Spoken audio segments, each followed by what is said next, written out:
said to you guys that I did an Ask Me Anything on my Substack page. Ooh, look at this, 180. arielhelwani.substack.com. And so without further ado, should I go from the bottom up? I feel like I should give props to the people who are there first. Oh, top first. It's a great page. arielhelwani.substack.com. I'm not trying to plug here, but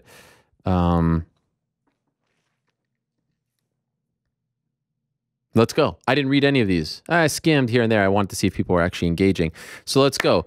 18 or so minutes of some questions. Who wants some? Who wants some? Who wants some? All right, here we go. This is from Dan B. Thank you very much. You were first one up. And so I will give you, I think if you like the questions, they move up. I don't know how this all works. I'm very new to it all. But this is going to be something that I'm going to be doing more of. My glasses keep like pinching my ear here. All right, this is from Dan. I haven't read any of these. Just want to let you know. Given everything you put out there regarding the relationship with the UFC and Dana White. How about that? The first question. God bless you. And yourself. Are you able to go report on site for live events, or is that not possible? This seems to be a thing that keeps coming up. It feels like this is revisionist history. It almost feels like people have skipped over 2016 to 2018. Remember, 2016, 199, the banning, lasted 48 hours. You know, cooler heads prevailed, all that stuff. You know the story. I was back. 2016, 2017, 2018. Then I went to ESPN and I was back as well. The reason I haven't been to an event since March of 2020 isn't because I'm banned. At least no one's told me I'm banned. The reason, and I don't know why I would be, 95% of the things I talk about are positive about the UFC. The reason is the pandemic. And yes, I did say many times, I'm ready to go back. I want to go back. But ESPN, look at my colleagues. They were very cautious. Now, some of them lived on the West Coast, Vegas, California. It was easier for them to drive or literally like walk over there. I live on the East Coast, tougher. I was supposed to go to Glendale, but then the contract, you know, and everything. And so it was just kind of the end and we just let it, you know, ride out. So to the best of my knowledge, all's good. I mean, of course, you know, they don't roll out the red carpet, but I don't need them to roll out the red carpet. You know, you just want to go cover the sport. And I have no beef here. Again, there's no beef on this side. The whole thing is crazy to me. I don't understand it. I will never understand it. But yeah, people keep saying I'm banned. I'm not banned. My employer didn't want to send me out, and there was a pandemic. I don't know if you heard about it. There was a pandemic, but you know, if I wanted to go back, and I'll also be honest now with all the shows and everything I'm doing, I think the role has evolved and changed, and you know, don't have to go to 30 events a year like I did when I was a youngster, because I got other things to do, but I still love going to the events, and I hope to do so in the very near future. Maybe the Nick Diaz fight coming up. First of all, okay, this is from Nathan. First of all, welcome back. Which fighters champions from other organizations do you think would be title contenders and possible champions in the UFC? First one that comes to mind is AJ McKee. He is incredible. I think he could give Alex Volkanovski a run for his money at 145. Just what a great fighter. What an absolute great fighter, and young, dynamic, aggressive, finisher, undefeated, just beat Pitbull, who's a fantastic fighter in his own right. And so, yeah, he comes to mind. Kayla Harrison comes to mind, undefeated, 2 more fights. Maybe we see her crossover after the PFL deal is done. Who knows there? Who else? Who else? You know, of course, there's, did he just say young here? You know, Musasi could still hang in the UFC, obviously. Ray Cooper is a great fighter in PFL. But I don't love the narrative of like, oh, AJ McKee just won a belt, he should go to the UFC. No, AJ McKee's getting treated really well by Bellator. We shouldn't always want to push these guys. Look, guys, I understand why you feel this way. As a fan, you want all the fighters under one umbrella so that you could see all the fights that you want. That makes total sense. But if you are a fan of fighters and a fan of mixed martial arts, you actually should be rooting for competition. Rising tide lifts all boats. You want more options. You want more opportunities for fighters. You want fighters to be able to go out, test the market, and make money because, as they like to say, the window is very, very small. And some of them only get 5 years to make a lot of money. I want to see them all make money. I want to see them make more money than they could ever dream of, than they know what to do with. And it's hard to do that when there's one game in town. This is from Riley. Could we see a Helwani Trivia Roadshow again in the future? I would love to do it. I think we did 2 of them, and they were so much fun. One in Chicago, one in Las Vegas. I would love to do it. No plans right now. COVID, new jobs, all that stuff. But I would love to do it. I would absolutely love to do it. And I will do it. Maybe not the same way, but I will do it. The trivia is a lot of fun. I actually pitched a trivia show to Fuel TV back in the day, and they never did. I thought that was a mistake. Wanted to get your perspective on why the UFC hasn't given, oh, this is from Flick. Wanted to get your perspective on why the UFC hasn't given Leon Edwards a title shot. How much more of a win streak does he have to rack up? Yes, the last fight with Nate was touch and go at the end, but he won. Couldn't agree with you more. In any other circumstance, Leon Edwards is fighting for a belt next. 10-1, only loss. No. Yeah, well, he had the loss to Kamaru Usman, what, 6 years ago at this point? If you look at his last 11 or so fights, compare that to Colby's last 11 or so fight. Also, Colby's on the same record, but Colby's last loss was 2 fights ago. Colby's 1-0. 1-0 since his last title fight. He got a title fight. And Colby, this is a funny thing about Colby. I think he went on Submission Radio and he was talking all kinds of junk about me. If you knew the battles that I had to fight on behalf of Colby Covington to talk to him, quite frankly, to shine a positive light on him with the Marines and do pieces on him in my previous life, Colby should be thanking me, honestly, not disparaging me. All of a sudden, Colby doesn't like me anymore. I don't know why. I don't know what's going on there. I have nothing but... true story. I once had Colby Covington on my show. I walk into the studio. There's a lot of famous people there. And this is at ESPN. Walked into the studio, a lot of famous people. And someone said to me, why'd you have that guy? This is someone on air said to me, why'd you have that guy wearing that red hat on the show? I said, I don't care. He could wear whatever he wants. Now, this is before things got, really a little bit tenuous. But like, this is 2 years ago. He can wear whatever he wants. It's not my job to censor him. Not my job to tell him what to wear. You better pan up. You better get that. If that's what he wants to wear, God bless. I've always been that way. Come on, say whatever you want. You want to come on here? You want to talk smack to me? By all means. I would love it. I would invite it. And so, he's trying to say, all I was saying, I put out this tweet, last 11 fights, Leon Edwards, Colby Covington. I think Leon deserves it. He's not the most dynamic personality, so they don't push him as much. And that sucks. Quite frankly, that sucks because he deserves it. I don't care how the Nate Diaz fight ended up. He deserves it. He has done enough to get a title shot.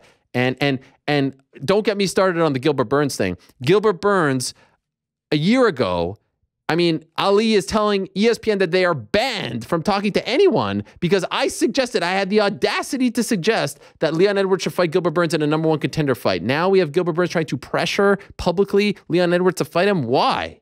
Why in the world would he take that fight? That makes no sense. Leon should consider only 2 fights right now, if you ask me. The Masvidal fight for revenge, for his heart, to get back at him for the 3-piece in a soda, or the title fight. Just wait it out. That's that. Another question, not trying to be greedy. This is from Dan B. Will you be doing any on-location interviews soon, like the trip to Albuquerque for John Jones or the one in Philly with Eddie Alvarez? I found those to be amazing. Love your stuff, Ariel. Yes, I'll be doing a lot of that. A lot of that for BT Sport, other places. But yes, I want to get back to doing that. This is Jeremy Duke. Remember, it's been a weird time, 1.5 years, no traveling, all that stuff. I've got 2. I understand if only one or none make the cut. Jeremy Duke. MMA media generally asks Dana the same softball questions and the fighters the same old questions over and over while they're cutting weight. Is this because those reporters are generally not creative, or does it have to do with them not wanting to anger the UFC? No, I don't think it's the latter. Different reporters have different styles. I was talking about this with someone yesterday. There was a thing that happened on Twitter yesterday with, a fine young reporter, and there was like a mishap, whatever. It's not important. And it was like, MMA media. Look at the state of MMA media. I would put, right now, MMA media up there with boxing media, with any type of media core. Everyone loves to do, look at the MMA media. This is the problem with MMA media. No, what they mean to say is this is the problem with social media, with people running to do things first, to get things out there, to maybe make a name for themselves. I would put like Ben Fowlkes, Chuck Mindenhall, Sean Al-Shadi, Mark Ramundi, Pete Carroll, John Morgan, Kevin Aioli, Brett Okamoto, Nolan King, Farah Hanoun, Dave Doyle. I could go Guilherme Cruz, the freaking Brazilian beast himself, Jose Youngs, Damon Martin. Do you want me to go down the entire list? Now I always say I don't like to say names, but like there is a great media core MMA media is doing just fine. This idea that MMA media are a bunch of hacks is totally wrong. Now, are there going to be people on, Twitter? Are there going to be people on Instagram that are making up stuff? Sure. But MMA, don't paint us all with that same brush. MMA media doing just fine. Now, there's going to be some jabrones who show up to the events in person and ask these crazy questions. That's not us. That's the type of people that they want at the press conference just to say, oh, look who's at the press conference. Even the dude, I'd even ask Chael Harrison about the MMA media member that asked her that stupid question. Who is that? Like, that's not MMA media. That's not someone who makes his living off of him. Josh Gross. I mean, I could go on and on. This is tremendous media core. MMA media is very, very strong right now. It's very healthy. And I feel bad that I probably missed a name or two, but you get the point. MMA media is doing just fine. Will you, this from Luke, will you invite Puya Rebeck once more? Luke Thomas, respect. Will you invite Puya Rebeck once more for impersonations? The Valid one still cracks me up every time. If anyone knows where Prebeck is, Puya Rebeck, the legend, if anyone knows where that man is, please do me a favor, tell him I miss him. I would love to have him in studio.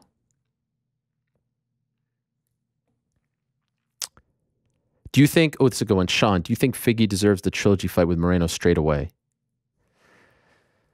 I can see the argument. I could see why he wants it. I could also see the argument to let them go elsewhere, have a fight, and then meet up. I mean, they're trying to do Zhang versus Rose. If they're trying to do Zhang versus Rose, then why don't you do that fight? It's probably the biggest flyweight fight that you can make right now. So I won't be upset about it. Like I would be more upset is a big word.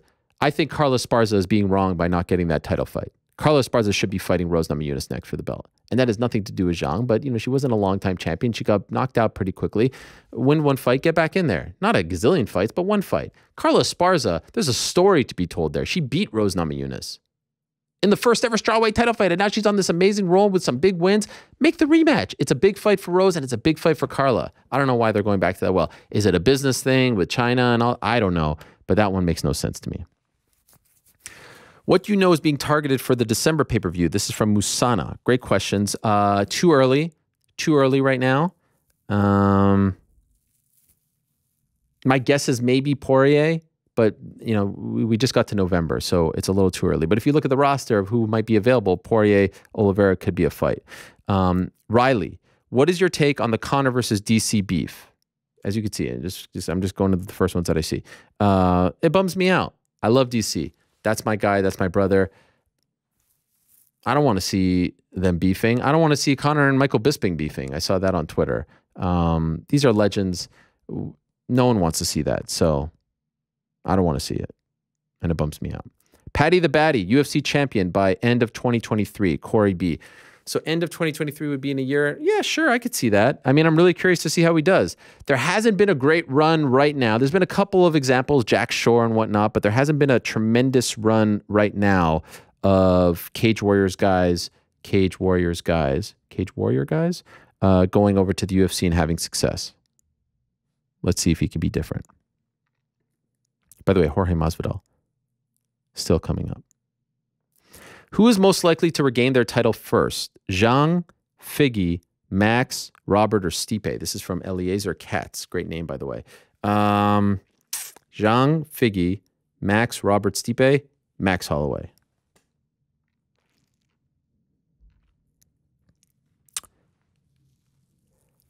Rish. I hope I'm pronouncing that correctly. R-I-S-C-H. UFC has thrived during the pandemic. If COVID never happened, do you think the growth would have been comparable? And do you think there are any major differences as to where the sport would be right now? The UFC 100% thrived. 100% thrived. They took a chance. It paid off. They were the first to come back. May, June, July. They were the only game in town. And I think the perfect storm, if you will, for lack of a better term, of them being the only game in town, the rise of the online sports books, sports gambling becoming more legalized, BetMGM, DraftKings, FanDuel, all those places. It was an incredible turn of events, stars aligning for the UFC. I remember May, June, July, people would come up to me, friends, neighbors, cousins, who never spoke to me about MMA. Hey, who's going to win in the Michelle Watterson fight? Like, what? You know who Michelle Watterson is? They wanted to watch sports. They wanted to gamble. They wanted to be entertained. Worked out huge. Plus, let's be honest, the ESPN deal has worked out tremendously for them. It has been the best thing to ever happen to the UFC. Honestly, who would have thought the numbers would be this great on Plus pay-per-view? It's because of the rub that they get from .com and SportsCenter and the other programming. It's been a fantastic relationship, and the UFC always wanted to be on ESPN. Even before the Fox deal, the dream, the ultimate goal was to be on ESPN. So it has worked out, and they are killing it right now. And they're getting paid in advance for the pay-per-views. Like, the financial deal is just fantastic. So yeah, COVID helped. They probably would have ended up in this spot eventually, but I think it expedited things, no doubt. Juan, Ariel, what is your take on the bantamweight division, and is it the most exciting division at this moment? You know, I see a lot of people saying that. I think Casey says that, and it's certainly, I mean, 135, 155, those are up there. I would obviously do the Jan Sterling fight. That needs to happen. Absolutely. That needs to happen next. And it's going to happen hopefully on October 30th. And then, you know, TJ is going to be out. I actually spoke to his team recently. I mean, TJ, with the recent knee surgery that he had, he's only going to be ready in around February or so, January, February, something like that. So does Corey Sandhagen slide in there? I wouldn't hate it. I think you can make a strong case that he won that fight. Does he slide in there? Does he get that title shot? I still think Corey Sandhagen is going to be a UFC champion. Come hell or high water, I am planting my flag in that hot take. I think he's going to be a champion. Does it happen now? Does it happen later? We'll see. But it's a great division. I mean, there's a lot to like. Sean O'Malley. Does Henry Cejudo come back? Aldo is doing great. Aldo Dillashaw would be a lot of fun. Dominic Cruz is still out there doing his thing. Marlon Vera's out there. So there's a lot. Pedro Munoz. Did you always want to be a journalist when you were growing up? This is from Matthew. And if you did, why? Well, early on, I wanted to be an NBA player. I actually signed a contract that my cousin presented to me. I said I was going to end up in the NBA. I think I was 12. He said I had to pay him $1 million if I didn't make it to the NBA. I think by 21. I don't know if you know this, but I didn't make it. Luckily, he hasn't taken me to court. I don't know if that contract was legally binding. But I remember, you know, always emulating the broadcasters, always being fascinated by, you know, the magic of TV and the way that the you know, the announcers set things up and all that stuff. And I remember being in the 9th grade and reading Sports Illustrated, and it said Syracuse University is the home for the best sports broadcasters. And I said to myself, that's where I want to go. And so I went to Syracuse. And the rest, as they say, is history. All right. Maybe we'll answer a few. I mean, there's so many questions here. I feel like I could have done 3 hours just on the questions. I feel bad that I didn't get to all the questions. I'm going to go. I mean, we got 3 minutes left. Let me just run through some of these very, very quickly. What is your opinion on the state of the flyweight division? I don't mind it. Hey, we also got Cody Garbrandt coming down against Kai Kara France. I don't know how that's going to go, but Max B, that was from Max B. I don't mind it. What's it like being back home, Ariel? What a great question. How did it feel on Monday being back? I wrote a long thing about this. This from Sean O'Driscoll on my Substack. The best way I could describe it is I feel like I can breathe. I feel like a weight has been lifted. I'm just happy. And I wish the same to all of you, even my haters. I just want us all to be happy. If there's one thing that I learned over the past year and a half is this damn life, and we all knew it, but, you know, it hits you in the face, is too short. Let's just be happy. Any enemies out there, I say, we're friends, let's shake, be happy. We don't have to be best buds, but I don't want hate in my heart. I don't want venom in my heart. I don't want to be obviously censored, all that stuff, but like, I just want to be happy. I want to wake up and be happy and feel fulfilled in my soul. And that's what that felt like. And it was great. It was really great. Is there any chance from Mike that a show like the MMA Beat comes back?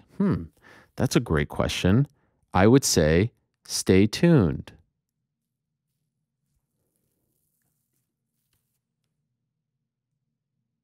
That was an inappropriate. That was another. You know, I like to think that the questions are usually okay. Waiter. A simple one. What is your dream MMA matchup? I'll say the first one that just came to mind: Brock versus Fyodor. That would have been amazing. Brock versus Fyodor. Nicholas, how is your relationship with DC and Chael currently? Absolutely great. I spoke to DC yesterday for maybe 2 hours. I've texted with Chael. Like I said at the top of Monday's show, love those guys. They will always be my friends. This is a great question. From Anon1, is there realistically a way for you and Ali Abdelaziz to make up? It would be really nice to have Khabib on your show again and the entire roster. I will say right here and now, what Ali did to me the last 2 years was pretty damn crappy. Trying to hurt me, trying to cut off the guys. Despite all of that, I would shake his hand if he walked in here right now and bury the hatchet. There is no hatchet to bury. He made a deal to try to hurt me. Let's just call it like it is. And he could spin it any other way. And by the way, use the phone number that I gave him to try to get me fired from my last job. If we're just going to shoot, I will shoot with you. That's what the guy tried to do to me. And despite all of that, I would still say, bygones be bygones. I would shake your hand and have you here and any of your fighters here. And a lot of them reach out to me. There's no hate here. There's nothing they can say. There's not a single skeleton in my closet. There's nothing they could say. I can look at myself in the mirror and say that I have tried to do everything fairly and ethically while covering this sport. I've tried. And you know the one blemish, the thing with Fox, you know about the payments and all that, and I willingly offered that up. And it's the biggest regret of my life. Rank in order the companies you've worked for. Fox Media, #1. 2 more. Good question. Nick, now that Gina is in the books, who's the next big interview you are after? Lorenzo? That would be great. I'd love to have Lorenzo. By the way, addressing Gina, while we're doing all this, love Gina. Unfollowed me. Broke my heart. I never said that I wanted Gina to be canceled or fired or any of that. I was just coming out to explain why a Jewish person might feel a certain way about that meme. That was it. Reached out to her team, tried to clear the air, all that stuff. I never, go back, never, ever talked about cancellation. Never talked, I don't believe in that mob mentality. No one should be fired for one little thing that is, no. I mean, obviously you hurt someone, it's a different thing. So I got love for Gina, and I will always have love for her. Okay. Who's someone you respect a lot but mostly disagree with? Oh, my. I don't know. Disagree with. That's a good one. You stumped me on that one. What are your goals when it comes to the return to the MMA Hour? Guests that you haven't interviewed? I want to do the show the right way, give the fighters a platform, be free, talk about whatever I want, and just do this twice a week. If I do this for the rest of my days, I'll be a happy man. Honestly, it's funny when I hear Tilly, oh, you went back. Trust me, I am happy for the rest of my days. How do you manage your anxiety and push through at moments where it seems like it wants to take over? Great question, Justin. I don't know, to be honest. Luckily for me, the anxiety has never crippled me to the point where I can't leave my house, so I can't leave my bed. I know other people have had that, and that sucks. And I've talked to people about medication and stuff like that. It's never gone there. It's never gone that bad. It was really bad when I was a student in Syracuse. I've told this story before. 3 a.m., I can't leave. Like, I'm literally waiting till 3 a.m. in my dorm room as a freshman, waiting till I don't hear a sound so I could go brush my teeth. And then I run to the bathroom, communal bathroom, run back to my room, and hope that I don't see anyone for the rest of the weekend. That's how much anxiety I had, social anxiety. These days I have anxiety about different things. It really got bad in February when I was going to go to my first, trip away from my family after a long time. And it's funny, we talk about this because I'm leaving tomorrow and I have anxiety about it just because I feel guilt. I feel a lot of guilt. I'm a very guilty person. I feel guilty about leaving my kids, about leaving my wife. I don't know why. It's a silly thing, but it's just the way I am. And they tell me it's okay, and I just, I hope and pray that everything's okay and everyone's safe and then I can come back and do this show and the wheel keeps on turning. But yeah, I feel something in my chest sometimes, but it never gets to the point where it's stopping me. I heard Ryan Reynolds say on the Smartless podcast, which I, by the way, recommend very much. It's a great podcast. And I heard him say that his anxiety, it's great to hear him talk about this, is his engine. And I feel that way as well. It has been the engine of my career. In February, it was scaring me because I felt like it was impeding my career. It was stopping me from growth.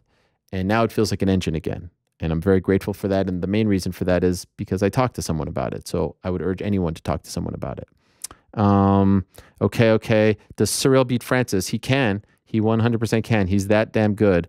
Let me scroll down here too. Man, so many great. What's your favorite public holiday? Oh my gosh. Doggone it day. That was a weird one. I want to come out with a calendar and have all the public holidays on it. Those weird ones. Do you know if many UFC fighters are vaccinated? I don't. I haven't asked. I don't think it's the majority, if I'm being honest, but from the ones I've talked to, it's hit or miss. What are your thoughts on TJ Dillashaw coming back? I thought he looked great. Close fight. I hope that he recovers and can fight for the belt if he's able to win a couple more, although I thought that Corey Sandhagen won that fight. Can you interview Kamaru Usman? At the moment, I don't think so, but he's welcome to come on the show. When are you coming back to Ireland? Sean Sheehan, I would love to. Hopefully with BT I can soon. Or anything, for any event, I would love to. Last one. Let me make it good. No, not a good one. Now I'm trying. Okay. Good one. As someone who might be trying to break into the industry, what would your advice be? From Tanner. I would say, and this is what I say to everyone, just start writing. By the way, Substack, great place. SB Nation blog, great place. Just start writing. Now, you don't have to write. I did audio podcasts back in 2007. Look at the landscape. Look at what other people are doing.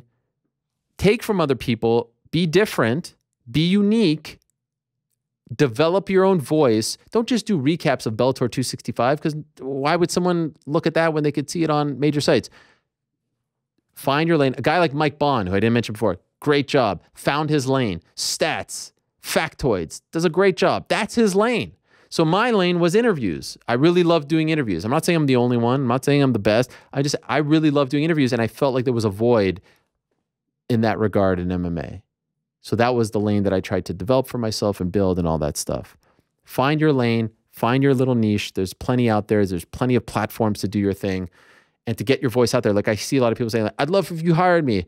Well, it's hard to just hire someone out of obscurity who's done none of this and works in a completely different industry. Start a platform for yourself. And I always said about, Jerry Park that I started many, many moons ago. I didn't care if 10 people saw it or 10 million people saw it. I used it as an online resume just to show people what I can do. Use the internet to show people what I could do. That's the beauty of living in 2021 as opposed to 1987. So use these platforms available to you. Show people what you can do. If you want to be a graphic designer, make them on Instagram. I don't know. Do your thing. Find the lane. Get your work out there. Meet people, reach out to people, be cordial, be professional, work hard. And when you think you're working harder, work even harder. And then be patient. It ain't going to happen after 4 months. It took me, years to realize my dreams. I still haven't realized my dreams. You know what I'm saying? So just be patient. It's not going to happen overnight. But if you're patient and work hard, professional, cordial, and work a little harder, you'll realize your dreams. And with that, my friends, let us say goodbye.